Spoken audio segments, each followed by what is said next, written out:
Hi everyone. Well, I'm in Crow's Nest in southeast Queensland, and I've just noticed something that's really funny, which I haven't noticed before, and I can't believe it. Look at this. What do you notice on the ground here? Particular pattern. This is an abandoned shop, or empty shop, and look at the pattern of the bird crap. Unsurprisingly, matches perfectly the rafters. Isn't that just amazing? Probably not if you own the place. Right. So, what can you do about that? Now, let's go to another shop and I'll show you what someone has done about that. There's crap on the rafters as well. Okay, so here I am under the eaves of another shop, and let's look at the ground first. Quite clean. And why? Because, can you make that out? Chicken wire all across there. In fact, we can follow it down to here to get a good look.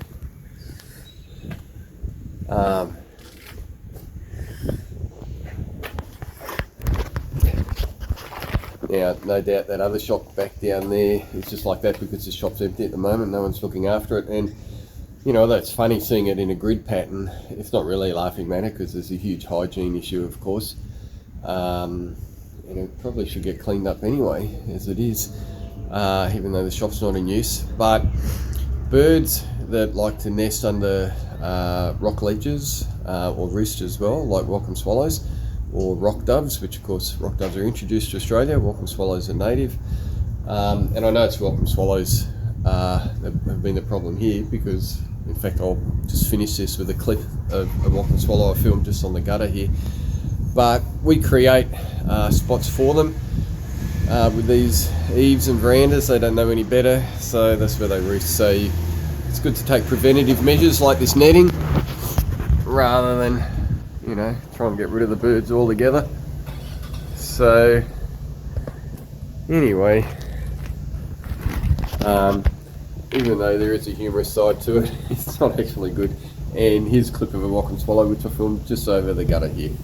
And you know what, just before I show that welcome swallow footage, before everyone starts hating on them, and I know no one here would, but some people don't understand, well, these birds are also, I mean, they've got a right to exist anyway, but they're also performing a service for us. The insectivorous birds, like the swallows, are keeping down lots of bugs.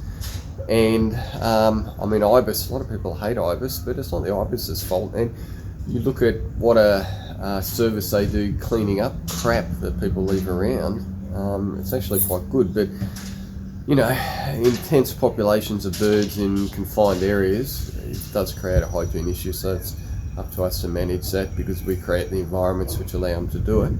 But just don't forget the good things they do for us as well. Okay, so just one last thing as I was driving home that I thought might be interesting to talk about. Why is all that bird poo white? So the reason why it's white is that birds don't actually urinate, so they have the ability to crystallize their nitrogen waste in the form of uric acid. So it's like a semi-solid kind of paste with crystals in there, which is what gives it the white colour. So why do they do that? Why don't they urinate? So there's a couple of different reasons for it. It's partly evolutionary and it's also functional to do with flight.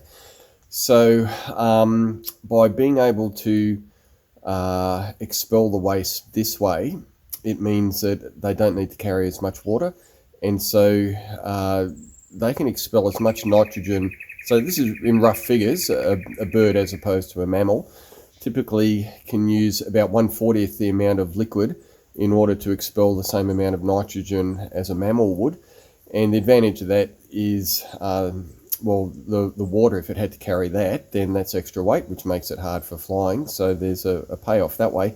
But the evolutionary part of it is that their kidneys are pretty much identical to reptile kidneys. Now, reptiles, when you look at when they evolved, they're all about conserving water. This is why they have the hard, scaly skin. So it's a hangover from that, which also has advantages for flight. And the other thing too, the concentration of nitrogen that they can hold is about 20 to 30 times higher than what it is in their blood, so they can store that in their cloaca and then just get ready to expel that with the other waste material in that kind of paste. But the thing that they can't do, because the way their kidneys are organised as they are, they're not very good with salts, whereas mammals are very good with salts and not as good with nitrogen. So a lot of seabirds that will be drinking and ingesting seawater, they actually have glands above their eyes in which they can expel salts. So they get rid of salts that way rather than through their kidneys and through the urine. Whereas mammals are the other way around. With the Lupa Henley in the kidneys, they're actually very good with salts and expelling that through their urine. So that's why it's white down there.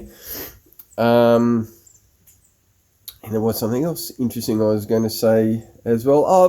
Because, nitrogen. So now we need nitrogen. We need it for a whole lot of purposes in our body, including the building of proteins and amino acids. We literally can't live without nitrogen, and we have no way of ingesting it. The atmosphere is 78% nitrogen. We have no way of ingesting that nitrogen out of the atmosphere. We rely on the surrounding biological systems to give it to us through the food web. And nitrogen, of course, makes a great fertilizer. So you've got countries like Nauru, which, and look, I've got all my little fairy wren family have come around to watch. You won't be able to see them on the phone, but they're just flitting around the garden there. Can you see? Look at them all. How many are there? 1, 2, 3, 4, 5, I think. Coming around to hear about how they expel waste. So anyway, so nitrogen is, really useful fertilizer. It can be extremely strong, of course. Bird poo with the nitrogen in it. You've got to be careful about how you apply it. I've got a chook yard full of it at the moment. We need to work out how to, use that productively. But anyway, so that's just a little bit about how birds excrete and why it's white. And it is actually a valuable resource, but obviously not where people are walking. So hope you enjoyed that. And now here at last is that footage of the welcome swallows. Okay, see you then. Bye.